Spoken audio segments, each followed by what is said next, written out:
Governor Nyesom Wike's mission as he arrives the Obiwali International Center in Port Harcourt, the River State capital, is more than just to inspect this parade. The reason can be found inside the hall where top army brass, including the Chief of Army Staff, Lieutenant General Farouk Yahya, are gathered. It's the flag-off of this year's Combat Support Arms Training Week, which is set out to better prepare officers and men in combating security threats. Declaring open the week-long training, the Chief of Army Staff pledges to improve on the recent technological innovations of the Nigerian Army Signal Corps to reposition the force. I am glad to observe the significant progress made by the Combat Support Arms in patronizing local vendors. A case in point is the domestication of production of some of our equipment currently deployed for operational use. This, alongside other innovations and inventions, have further enhanced the Nigerian Army's capacity and capability at defeating the adversary.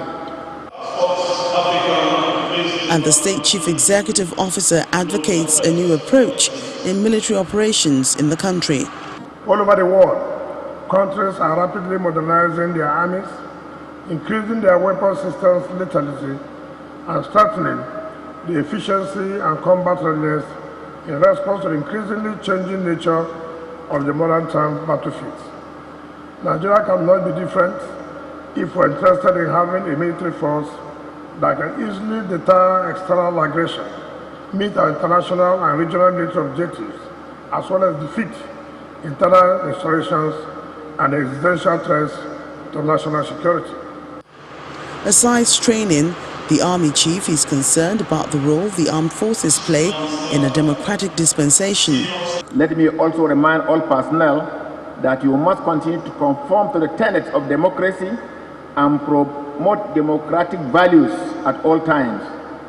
You must therefore continue to remain apolitical and uphold military professionalism in the discharge of your duties. Defending the country from external aggression and restoring order in cases of insurrection are the major responsibilities being executed by the Nigerian Army under several military operations since its formation.